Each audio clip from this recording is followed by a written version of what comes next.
வணக்கம், இது Swiss news 7 செய்திகள். தமிழரின் மாபெரும் கடற்படை வரலாறு கோவில் சுவர்களுக்குள் சுருங்கியது எப்படி?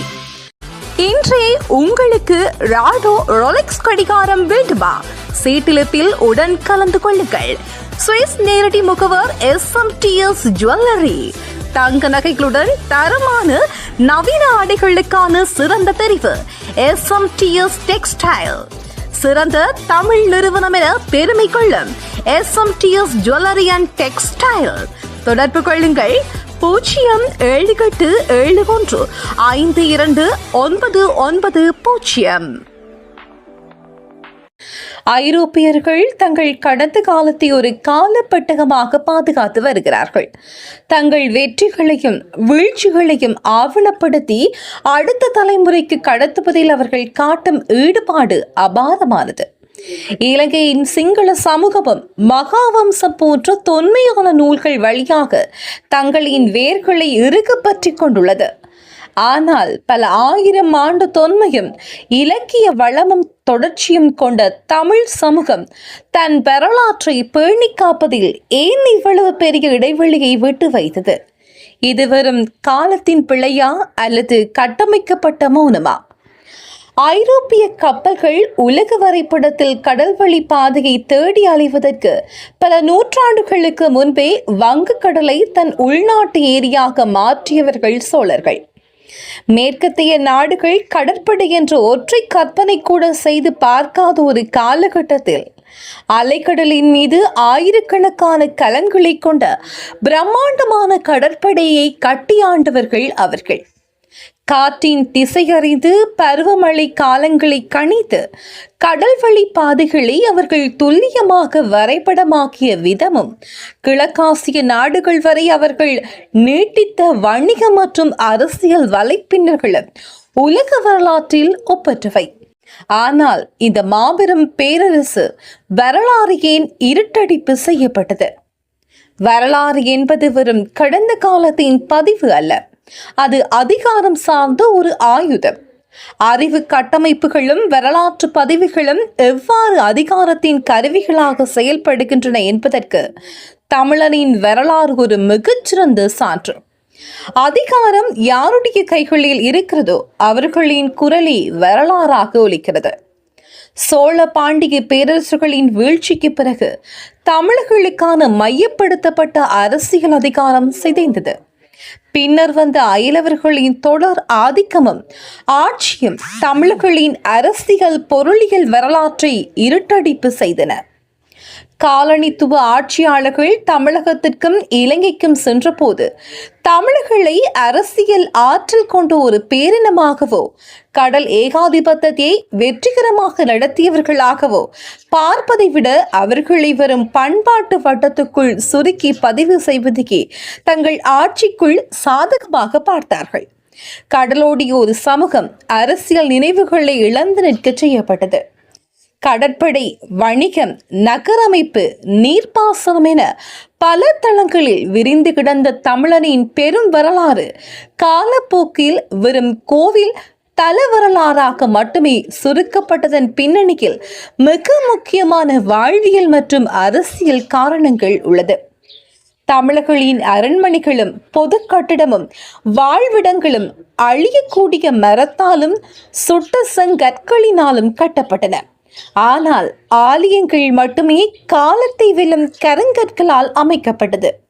கால வெள்ளத்தில் அரண்மனைகளும் கோட்டைகளும் அழிந்து போக கருங்கல் கோவில்கள் மட்டுமே எஞ்சி நின்றது.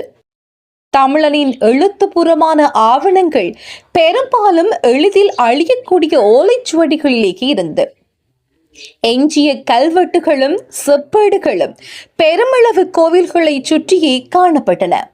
மன்னர்கள் கோவில்களுக்கு வழங்கிய நிலக்கொடைகளையும் நிவத்தங்களையும் மட்டுமே இந்த கல்வெட்டுகள் பிரதானமாக பேசின.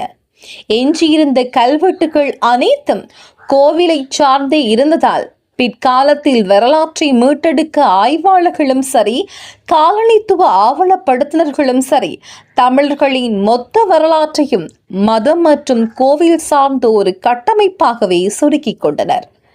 மாபெரும் அரசியலில் மற்றும் பொருளியல் சாதனைகள் அவர்கள் கட்டிய கோபுரங்களின் நிழலில் மறைந்து போகின.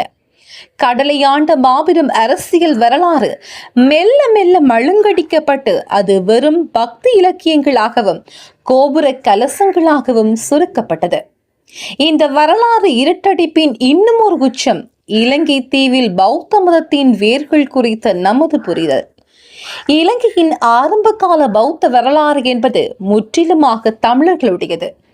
சிங்களம் என்றொரு மொழியோ இனமோ தோற்றம் பெறுவதற்கு பல நூற்றாண்டுகளுக்கு முன்பே பௌத்தத்தை தழுவி வளர்த்து பரப்பியவர்கள் தமிழர்களே.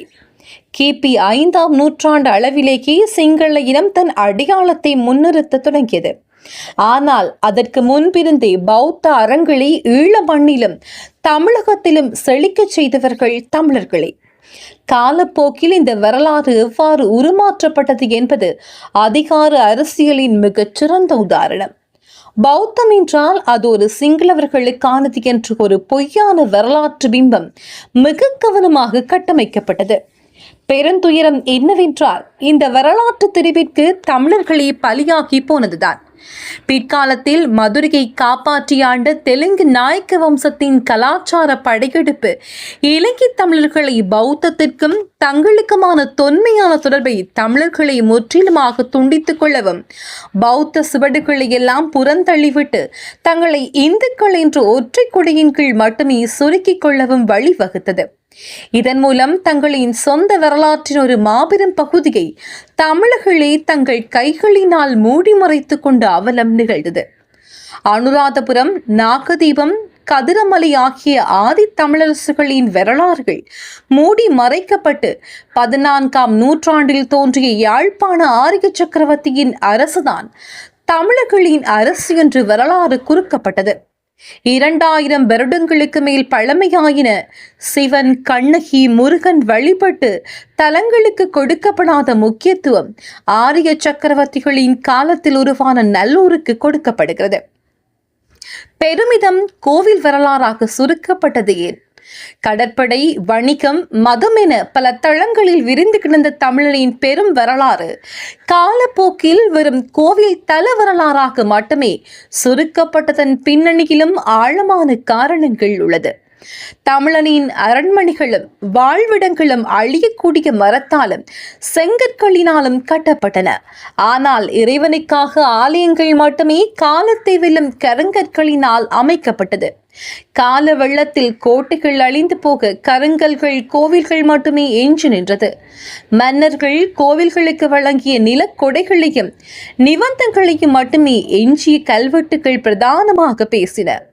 இதனால் பிற்காலத்தில் வரலாற்றை மீட்டெடுத்த ஆய்வாளர்களும் சரி, காலனித்துவ ஆவணப்படுத்தினர்களும் சரி, தங்களுடைய எஜமானர்களது தேவைகளுக்காக தமிழர்களின் மொத்த வரலாற்றையும் மதம் மற்றும் கோவில் சார்ந்த ஒரு கட்டமைப்பாகவே சுருக்கிக் கொண்டார்கள்.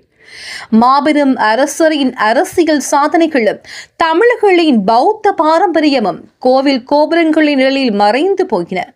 கடலை ஆண்ட மாபெரும் அரசியல் வரலாறு மெல்ல மெல்ல மழுங்கடிக்கப்பட்டு அது வெறும் பக்தி இலக்கியங்களாகவும் கோபுர கலசங்களாகவும் சுருக்கப்பட்டது. இது தற்செயலாக நடந்த ஒன்று அல்ல. இது வரலாற்றை ஆவணப்படுத்துவதில் நடந்த நுட்பமான அரசியல். இழைக்கப்பட்ட இந்த அரசியல் மற்றும் பொருளியல் வரலாற்றை கல்வெட்டுகளில் வரிகளுக்கிடையேயும் தொல்லியல் தடயங்களில் இருந்தும் இலக்கியங்களின் நுட்பங்களில் இருந்து மீட்டெடுத்து முழுமையான ஒரு பெரும் வரலாறாக அடுத்த தலைமுறைக்கு கடத்த வேண்டியது ஒரு சமூகமாக நமது கடமையாகும். எமது விரிவான செய்திகளை www.swissnews7.com என்ற இணையதளத்தில் நீங்கள் பார்வையிடலாம்.